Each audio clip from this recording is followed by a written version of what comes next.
बिहार में ये मैन्युफैक्चर्ड बहुमत है जो पैसे के आधार पर, इलेक्शन कमीशन के मदद के आधार पर सरकारी तंत्र का दुरुपयोग करके लिया गया है। यही वजह है कि नीतीश कुमार को राज्यसभा जाना पड़ रहा है। और जैसे पिछले दरवाजे से बहुमत हासिल किया गया है, वैसे ही पिछले दरवाजे से नया मुख्यमंत्री भी बनाया जा रहा है। किसी ने नहीं कहा कि सम्राट चौधरी मुख्यमंत्री बनेंगे, किसी ने नहीं कहा। भाई, अगर आपको सम्राट चौधरी को मुख्यमंत्री बनाना था तो पहले कहते बिहार की जनता के पास अवसर होता कि वो जांच लेते कि क्या हमको सम्राट चौधरी के चाल चरित्र चेहरा वाला आदमी हमको मुख्यमंत्री के तौर पर चाहिए या नहीं चाहिए।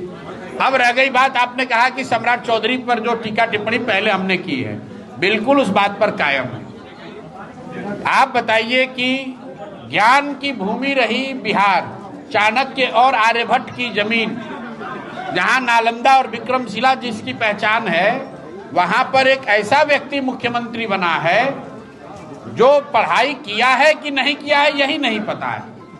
आपने पढ़ाई नहीं की, ये कोई बहुत शिकायत की बात नहीं है, लेकिन जहां फर्जी डिग्री लगाकर आदमी विधायक बन रहा है, वो आदमी अगर मुख्यमंत्री है तो यहाँ के बच्चों के और आपके बच्चों के भविष्य के पढ़ाई की चिंता कितनी होगी आप समझ लो। भाई, आपने अपने एफिडेविट में लिखा कि हम 7वीं पास हैं, अगले एफिडेविट में कह दिया हमने पीएफसी किया है मदुरई कामराज यूनिवर्सिटी से।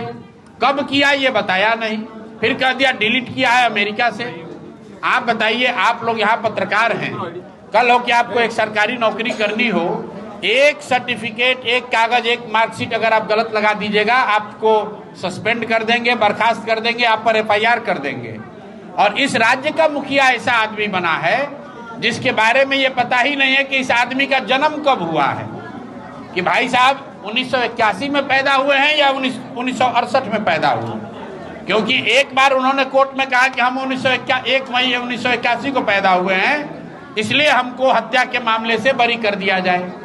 और आज वो कह रहे हैं कि हम 1968 में पैदा हुए थे, इसलिए हमको मुख्यमंत्री बनाया रखा जाए।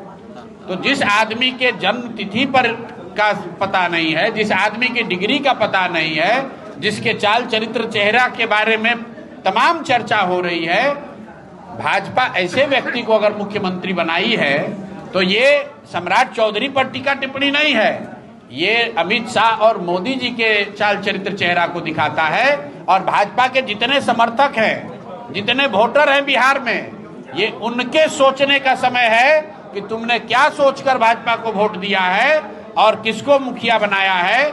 और अगर इस चाल चरित्र के चेहरा के आदमी को मुख्यमंत्री के तौर पर देखना पड़ रहा है तो कहीं ना कहीं भाजपा को वोट देने वाले सारे वोटर समर्थक भी, उनको भी अपनी जिम्मेवारी लेनी पड़ेगी।